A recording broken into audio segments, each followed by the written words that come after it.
Today we are going to deal with An Ideal Family by Katherine Mansfield. Let us see about the author. Her real name is Kathleen Mansfield Murray, and she was born on 14th October 1888 and died on 9th January 1923. She was a prominent modernist writer who was born and brought up in New Zealand. She wrote short stories and poetry under the pen name of Katherine Mansfield. When she was 19 years old, she left colonial New Zealand and settled in England, where she became friends of D.H. Lawrence, Virginia Woolf, Ottilie Morrell, and others in the orbit of the Bloomsbury Group. She was also diagnosed with extrapulmonary tuberculosis in 1917 and died in France at the age of 34. And let us see about the work. This work was published in the year 1921, and the setting of the work are Harcourt Avenue and the office of Mr. Neve. And this work is about a typical bold workaholic businessman whose success has dominated his attention in all his life.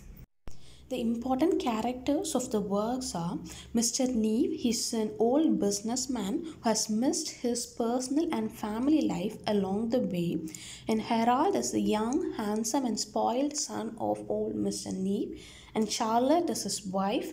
Marion, Ethel, and Lola are his daughters, and Lola is the youngest daughter, and Charles is a young man who assists Mr. Neve. In the beginning of the story, old Mr. Neve was walking home from work. While walking, he thinks of how his son Harold disappears after lunch and did not come back.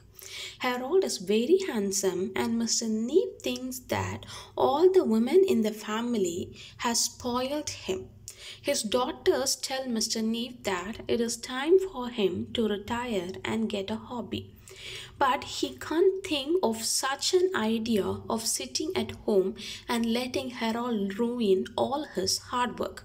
Retirement seems so cruel to him.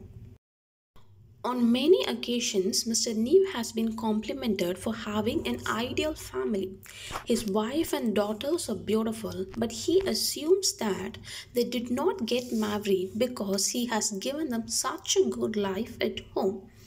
Walking Harcourt Avenue in his well-to-do neighborhood, Neve thinks of his indulged daughters and their hobbies and wonders how they would have them without all his work.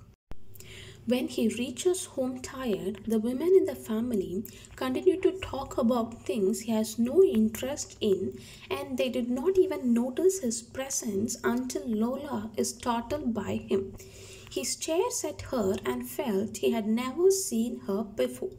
When his daughter Marion teases and gives a hard laugh, he recalls how she used to have a soft, hesitating voice. Everything feels different and unrecognizable to him. Charles, a young man who works for them, helps Mr. Neve and leaves him in his room. He then falls asleep and has a strange, vivid dream. He dreams of a spider running around in the house and a voice telling him goodbye and that his family is unrecognizable to him. It's his young wife's voice. He had fallen asleep and his entire life had been a dream. Then Charles opens the door and announces that the dinner is ready. The old man Neve wakes up and says, I'm coming. With that, the story comes to an end. The theme of An Ideal Family is that of the problems of growing old. Mr. Neve perceives himself as alienated now from his family and their rich modern life and ways. The world that Mr. Neve has known is gone. He begins his passage to death as he grows weary of life from which he feels alienated. Thus, Katherine Mansfield excels at revealing the inner thoughts of a protagonist and their limitations and struggles. Thank you.